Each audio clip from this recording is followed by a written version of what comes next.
Alright, so today I went to a locals. It's the first day, well, second day technically. Third, if you want to be technical. Third day after Battles of Legend Armageddon came out, and in it, a lot of people are psyched about the new Numeron core in it. So, a deck I built for this weekend is Numeron Altergeist. So basically, what Numeron Altergeist is your typical set back row, stall against your opponent, but you also include the Numeron engine. So played today, some games it went well, but I was also in a testing kind of phase, so I was trying to see what worked in the deck, what didn't work. And after a little bit of testing, I can now come up with this is pretty much a stable deck. So we're gonna go right to the deck then. So first, you're going to run 3 copies of Numeron Wall. So what this card does is, if you control no cards except for Numeron Wall, or Numeron Walls, quick effect, you can send it from your hand or field to the graveyard, directly activate Numeron Network from your hand or deck. So this card can't get ashed, which is amazing. So you can send it, the only thing you can do to this is Call by the Grave. But you send it, you activate Numeron Network straight from your deck or from your hand, then to your deck. The other ability is, if you take battle damage at all, you summon it directly from your hand, and you stop the battle phase right then and there. So it's really good for stopping OTK combos if they can somehow negate your Zexal next turn with like permanence or something.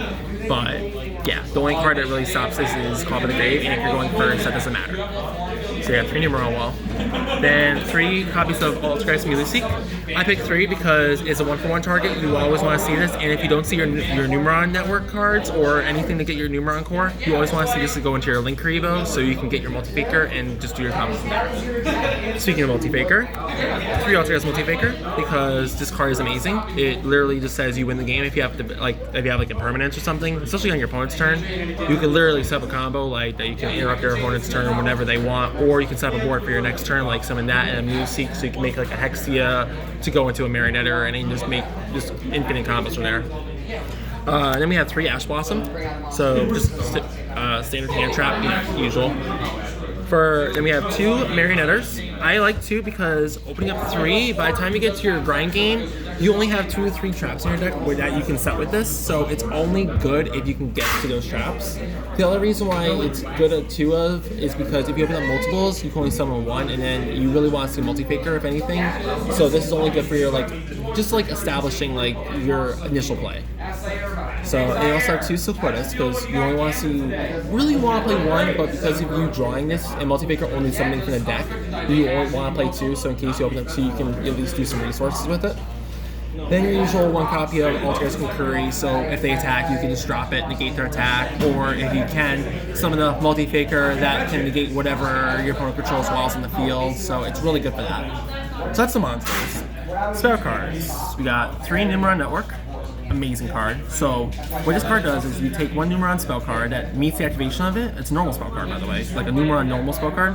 Send it to your graveyard as cost, so you can't get ashed either. So basically, this whole combo is pretty much unashable except for Memories of Hope. So, but like I was saying, so you send 1 Numeron spell card from your deck to the graveyard, it becomes that card when it's activated, like Birthday Anaconda. And also its other effect is you can detach, you can use number monsters effect, Numeron exceeds monsters effects without using their overlay units. So your gates, you can activate their abilities to double their attack without having to detach, which is insanely broke because allows you to do OTK plays with this deck. So this card is definitely worth it, and it's one of the best cards out of the new set. Run 3 copies of Call by the Grave because as great as this combo is, it is a very glass cannon engine. It can get ogred, it can get impermanence, it can get, impermanence doesn't stop impermanence, but I'm saying there's a lot of hand traps that can stop, like even no material. If you no material one of the gates, you're stuck there because then your card is all banished or any end things. So this really stops your combo from being interrupted. So 2 calling. I like 2 calling because as much as you want to open it, you're only going to be able to resolve this card once, maybe twice. The first time to make Zexal, the second time maybe to overlay for your Chaos Gate or to OTK. But you really only want to see 2 of this card because seeing 3 can break in your opening hand and it can't work without Network. So realistically, you only want to see 1 or 2 of it. So you can get your Zexal off. Once you play Zexal, you pretty much win. So there's 2 of those. And everyone's gonna look at me like I'm weird with this next card, but 2 Memories of Hope. Now, you're looking at me like, this card can let you draw 4 cards at possible. Why are we playing 2 of this? First off, it's a brick if you don't open up any of your Numeron cards. Second, if you open up 1 of this, or 2 of this, and no Call by the Grave, and they happen to ogre your network, this is instantly dead. Like, this card is useless without network, your whole combo going off. So that's why this is at 2-up, because even if you see at least one of it in opening combo, you're going to be able to draw 3 cards, if not 4 cards, if you're going for that combo. So that's why I picked 2 of this. And last spell I'm running for this deck is 1-for-1, because any way to get the Numeron wall means combo, and this right here, plus a card in your hand, is Numeron combo. So that's it for the spells. Trap cards. Personal Spoofing. Best Altergeist card in the deck. Shuffle any Altergeist from your hand or face up field. Add 1 Altergeist card from your deck to your hand. So basically, you search out Multi-Faker. Self-explanatory. Triple Infinite Impermanence. You always want to play this card in Altergeist just because it lets you go on your opponent's turn and play Multi-Faker, Silquitus, etc., during your opponent's turn. Pretty much as you play on their turn. 3 copies of Solemn Judgment. Now, I was a little iffy with this card at first, but then I realized that there's only one card that can stop Zexal once it's successfully made, and that actually is the last card to look at, which is Infinite Impermanence. This card turns off Infinite Impermanence, so you don't have to worry about you getting negated, so you can still turn your turn off and you can still do your combos. That, and it's also really good just because this says no to whatever your opponent has. Then for your Altergeist traps, 2 Protocol, 1 Manifestation. Only because 2 Protocol, 1 Manifestation, because you only run 2 copies of Marionetter, so once you get to one of these 2, once you get to this, you pretty much win. Like, if you get Zexal, this, and Multi-Faker, you're golden. Like, your opponent cannot play. They really, honestly, realistically cannot play. It's too funny, but nice swears. So, and then Manifestation, you flip it, target your Altergeist in your graveyard. Let's say you have a Hexia in your graveyard, you target it, chain spoofing, shuffle it back, you get your Hexia, and you get like a Multi-Faker or a Concurry for next turn. So what happens if that gets banished? What happens if this gets banished? Yeah, since you're not playing the 2 like you're supposed to. You're not...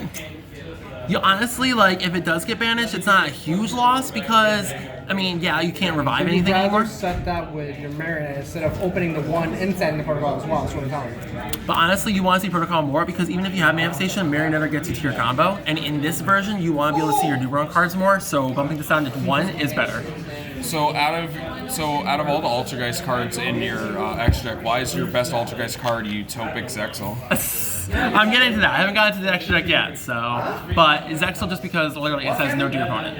But it's not an Altergeist card. It's not an Altergeist card. So now for the extra deck. So for the extra deck, we've got 1 each of number 1, number C1, and number S0. Now the only reason why I'm running 1 of this card is because when you're doing your combo is very, very susceptible to Nibiru if you summon out your 4 gates and then make Zexal. That's 5 summons right there. Making Nibiru you, this is useless. So the only reason why you want to run 1 of this is because the next turn after you use Zexal, you want to be able to pull out 1 if they can clear your board out, and then 1 lets you do your OTK combo, if not go into Sunyai, which Sunyai basically says banish every monster on the field, come back, and then burn for 3,000. Because you obviously overlaid for that, so it goes to the graveyard, and yeah. But you only run one of those. How many times did you hit people with the big Xyz guy that banishes the whole field? I didn't. Kevin. But I did. Nobody wants food. Just but take I the did Taco use Bell these here. abilities to hit for game twice. So these 2, you play 2 of each of the gates because you want the first set of gates to be able to make your Zexal, the second gates to be able to OTK or, like I said, be fodder for Sunya. So basically, like I said, all the abilities of these gates do is they all can't be destroyed in battle. And because of network says you can activate Xyz monsters without detaching, so you attack, you take a little bit of battle damage, but then you activate the effect, these become 2,000. Attack with this one, these become 4,000. So now if your opponent's got a clear board, that's game. It's an OTK right there. It's ridiculous. So you run 2 of 2, 3, and 4, 1 of each of the ones. And then for the links, you run triple Hexia, 1 Prime Banshee, just because triple Hexia, 1 Prime Banshee is amazing in Altergeist. And then for my last 2, Link Karibo, because you want your Millicent to go off. And I'm running Boral Sword right now because I don't have Appaloosa, but I highly recommend getting Appaloosa because even if they happen to Reaper your Zexal, you go into Appaloosa with 4 negates after you draw 4 cards. They can't Nibiru you. Most of the decks play monsters only, so it's like, unless you're playing against Eldlik or another Altergeist mirror match, you're pretty much winning. And like I said, you're drawing 4 cards, so regardless of, unless they have Ash for you, you're pretty much winning the game next turn. So, and then side deck, it's just your usual side deck shenanigans, Evenly Matched, Lightning Storm, Dark Lord No More, Imperial Order to stop dinos or Imperial Iron Wall to stop dinos because fuck dinos. Yes, Kevin, I'm talking to you. Wait, how come you couldn't throw the dinos though, so I didn't have to go against the dinos? Because I opened up Brick, because when I was testing against him, I was running 3 copies of Memories of Hope, and 3 is bad. You only run 2. Just draw better for him. But anyway, so that's the profile for my Numeron Geist score. Definitely like, subscribe if you want to see more deck profiles like this, and we're good, I guess.